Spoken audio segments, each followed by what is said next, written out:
정신과 약은 무조건 독해, 너무 졸려. 절대 아니에요. 이것도 힘들고 저것도 힘들고 얘도 힘들어서 갔어. 근데 사실 많이 좋아졌는데도 좋아진 거는 까맣게 잊게 돼요. 그러면 대체 약을 바꿔야 하는 신호에는 어떤 게 있을까요? 여기서 꿀팁을 하나 드리자면요. 안녕하세요. 정신과 의사 박수입니다. 여러분, 오늘은 혹시라도 정신건강의학과 진료를 보고 계신 분들이나 아니면 진료를 받을 예정인 분들을 위해서 준비를 해봤어요. 정신과 약을 먹다 보면 약을 바꾸는 경우가 생각보다 많은데 도대체 언제 약을 바꿔야 되는 건지 궁금해하시는 분들 많더라고요. 그래서 제가 오늘 정신건강의학과 전문의로서 알기 쉽게 설명을 해드릴게요. 처음부터 딱 맞는 약을 찾는 건 사실 쉽지가 않아요. 특히나 내 몸이, 나의 뇌가 어떻게 반응할지 약을 써봐야지 알 수 있는 경우가 많거든요. 그래서 치료 과정 중에 약을 바꿔야 되나요? 라는 질문은 사실 굉장히 자연스러운 겁니다. 그러면 대체 약을 바꿔야 하는 신호에는 어떤 게 있을까요? 첫 번째는 효과가 없을 때예요. 너무 당연하죠. 약을 꾸준히 먹고 있는데도 증상이 계속 되거나 더 심해졌다. 이러면 당연히 약을 바꿔야 되는 거예요. 선생님. 네. 그런데 효과가 있는지 없는지는 어떻게 판단하나요? 너무 핵심적인 질문이었어요. 당연히 의사 선생님이 알아서 판단을 하십니다. 이러면은 영상 볼 필요가 없겠죠. 물론 정신건강의학과 전문의가 여러 가지를 고려해서 판단을 합니다. 근데 사실 그만큼 중요한 게 바로 이 환자분, 즉 내가 느끼는 효능감, 효과가 어느 정도 되느냐 굉장히 중요해요. 여기서 꿀팁을 하나 드리자면요. 처음 내가 병원을 갈 때 어떤 증상 때문에 갔는지를 잘 생각을 해보세요. 예를 들어서 내가 너무 우울한 마음, 또 아무것도 하기 싫고 재밌는 것도 없고 의욕도 없고 피곤해, 잠도 안 와. 이런 다양한 증상 때문에 병원을 갔단 말이에요. 근데 어느새 기분이 좀 호전이 됐는데 아직 좀 피곤함은 있어. 근데 새로운 걸 해볼 그런 의욕은 생겼어. 자, 이러면 어때요? 처음에 왔던 증상 여러 가지 중에 한 가지 빼고 나머지는 좀 좋아졌네? 그럼 효과가 있는 거예요. 저도 환자의 입장에서 병원을 다녀본 적이 있는데 그러면은 사람 마음이 희한한 게 처음에는 막 이것도 힘들고 저것도 힘들고 얘도 힘들어서 갔어. 근데 사실 많이 좋아졌는데도 좋아진 거는 까맣게 잊게 돼요. 그리고 아직 힘든 것만 자꾸 집중하게 되더라고요. 이게 효과가 없는 것 같은데? 라고 오해하기가 쉽습니다.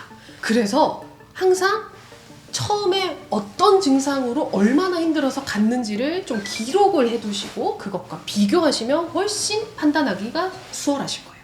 근데 네. 저는 먹자마자 바로 좋아질 줄 알았는데 그런 게 없어요. 효과는 언제 나타나요, 원장님? 이것도 되게 중요해요. 효과가 나타나는 그 시기가 언제인지 이게 또 포인트거든요.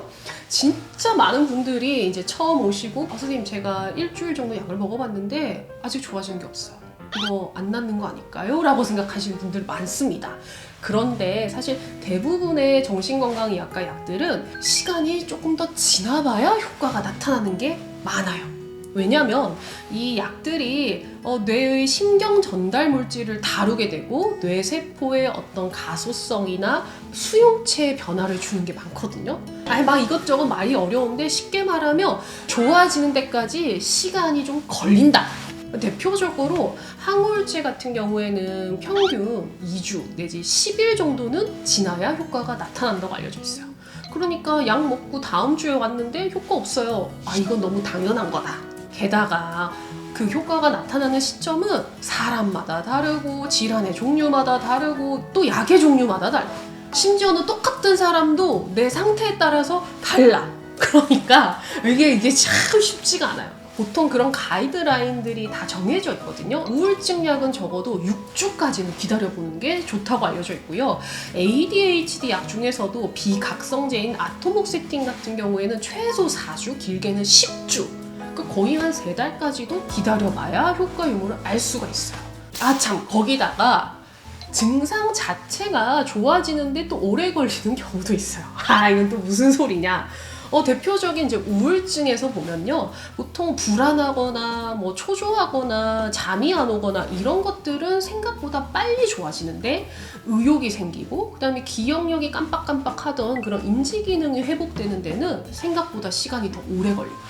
그래서 이렇게 디테일하고 자세한 거는 내가 돈 내고 가는데 당연히 전문가가 해줘야 되는 거 아니야? 맞아요. 저희 같은 전문가가 하겠지만 여러분들께서 꼭 지켜주셔야 하는 게 있는데 우리 그 정신건강의학과 교과서에 보면요.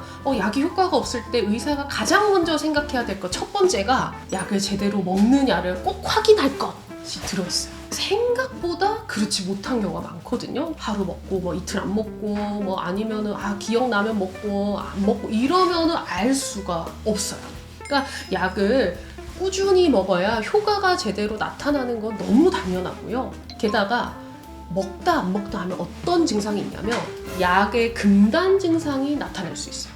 금단 증상 하면 막 어떤 의존성이 있는 약만 생기는 거 아닌가요? 그렇지 않고요. 모든 약은 금단 증상이 있을 가능성이 있는데 작용이라고 하는 거를 계속 하다가 갑자기 뚝 끊기면은 하던 작용을 갑자기 끊기니까 반대되는 증상이 확 나타날 수 있거든요. 그래서 이게 금단 증상 때문인지 효과가 없는 건지 헷갈릴 수 있다. 또 한 가지 약의 효과를 좀 제대로 보려면 생활 패턴도 일정한 게 중요합니다. 잠을 거의 못 자거나 뭐 식사를 걸렀다든지 아니면 최근에 너무 스트레스 받는 일이 있었다든지 그러면 당연히 약의 효과가 제대로 나타나지 않아요. 그래서 그런 것들을 의사 선생님한테 좀 알려주세요. 선생님 제가 사실은 최근에 여자친구랑 헤어져서 남자친구랑 헤어져서 좀 힘들었어요 하면은 이건 약의 효과보다는 지금 이분이 더 힘든 일을 겪어서 그렇구나 라는 걸 우리가 판단할 수 있거든요. 말 나온 김에 이왕 먹는 거 효과가 좋아야 되잖아요. 그러면은 또 다른 어떤 효과가 좋을 방법이 있나요? 진짜 가장 중요한 게 있어요. 바로 진료하는 의사와 진료받는 환자 간의 관계, 신뢰, 믿음이 너무 중요해요. 이건 진짜 중요합니다. 실제로 의사와의 신뢰가 높을수록 약의 효과가 좋아질 수 있어요. 플라시보 효과라고 많이 들어보셨죠? 쉽게 말하면 밀가루를 주고 너 이거 먹으면 나을 거야 하면은 갑자기 진짜 좋아져. 물론 이게 좀 일시적일 수는 있겠지만 많은 연구에서 그런 결과들이 나타나고 있거든요. 치료 효과가 없는 처치를 받았음에도 불구하고 효과 있을 거야 라고 믿으면은 실제로 심리적뿐만 아니라 생리적 반응을 한다는 거예요. 그 믿음이 실제로 뇌와 몸에 긍정적인 영향을 주는 거죠. 근데 여러분 반대의 효과도 있어요. 노시보 효과라는 건데요. 이거는 딱 반대예요. 괴롭지 않은 처치를 했음에도 불구하고 이거 뭔가 나한테 안 좋을 것 같은데 하면은 희한하게 그거대로 돼요. 실제로 제가 임상에서 경험을 해보면 불안이 특히 높으신 분들이 좀 더 이런 걱정을 많이 하시는 것 같아요.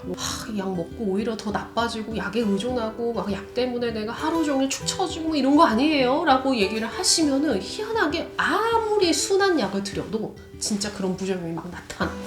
자, 그래서 언제 바꾸라고요?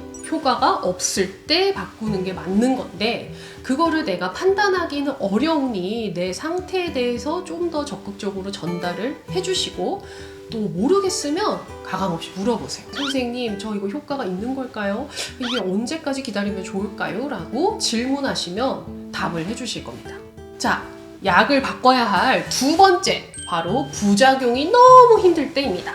졸립거나 머리가 아프거나 잠이 안 오거나 속이 메스껍거나 이런 이제 부작용이 있을 수가 있죠. 이런 부작용들이 일상생활을 너무 힘들 정도로 한다 하면은 약을 바꾸는 걸 고려하셔야 됩니다. 이제 그런데 이것도 사실 꼭 좀 내가 짚고 넘어가고 싶어. 이 좀 편견이 있어요. 정신과 약은 무조건 독해, 너무 졸려. 절대 아니에요. 그러니까 우울증 약 중에서도 잠이 오히려 더 깨는 약이 있고요. 특히나 ADHD 약은 각성제의 경우에는 잠을 깨우는 게 부작용이에요. 또 한 가지, 정신과 약 무조건 살찐다? 그것도 아니에요. 우울증 약 중에서 식욕을 떨어지게 하는 약도 있고요. 기분 조절제 중에서도 또 식욕 저하가 부작용 중에 하나인 것도 있어요. 정신과 약이라서 무조건 이래, 이런 거는 없습니다. 그리고 똑같은 종류의 약이라도 모든 사람에게 똑같이 또 적용되지가 않아요. 어떤 사람은 부작용이 이게 나타나고 어떤 사람은 아예 안 나타날 수도 있고요. 그래서 약을 처방을 받으실 때 일반적으로 있을 수 있는 대표적인 부작용에 대해 설명을 들으시되 무조건 그게 전부 다 나타난다는 건 절대 아니니까 또 너무 심각하게 걱정하지는 말아주셨으면 좋겠어요.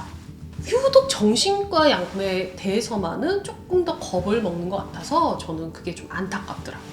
그래서 진료를 해보면 대체로 대부분의 약들은 한 2, 3일 정도 지나면 부작용이 서서히 사라져요. 그런데 간혹 그게 너무 길게 지속되거나 혹은 그것 때문에 내가 일상생활 너무 힘들다 이러시면은 너무 참지 마시고요. 주치의 선생님께 꼭 말씀을 좀 해주세요. 자, 지금까지 정신과 약은 언제 바꿔야 될지 이거에 대해서 얘기를 나눠봤는데 언제였죠? 첫 번째가 효과가 없을 때. 근데 이거를 내 마음대로 그걸 생각하고 끊지 마시고 꼭 담당 선생님과 상의하에 담당 선생님이 바꿔보자 할 때 이제 바꾸는 거고, 두 번째는 부작용이 너무 심해서 내가 약 먹는 이만 못해. 그럴 때는 바꾸셔야 된다. 아시겠죠, 여러분? 제가 여러분께 마지막으로 꼭 드리고 싶은 말씀이 있는데요. 약을 바꿀 때 내가 뭐 좀 잘못됐나? 나만 그런가? 이게 치료가 안 되는 건가? 내가 너무 좀 약의 효과가 없나? 나만 이상한가? 이렇게 막 고민하시는 분들이 많은데 아니에요. 저는 항상 진료를 볼 때 이런 얘기를 드리거든요. 우리가 맞춤 정장을 나한테 맞춰가듯이 약도 나에게 맞춰가는 과정이 반드시 필요하다. 그리고 그걸 꼭 찾을 수 있다. 라고 항상 말씀을 드립니다. 그래서 약을 바꾸는 건 나에게 맞는 방법을 찾아가는 과정이고 이건 당연한 치료의 일부입니다. 그러니까 너무 걱정하지 마시고요. 항상 담당 선생님과 적극적으로 소통하시기를 부탁드릴게요. 자, 그러면 다음 이 시간에도 정신건강의학에 더욱더 유익하고 재미있는 영상으로 또 찾아뵙겠습니다. 그때까지 여러분들 안녕히 계세요. 감사합니다. 정신과 의사 박서희였습니다.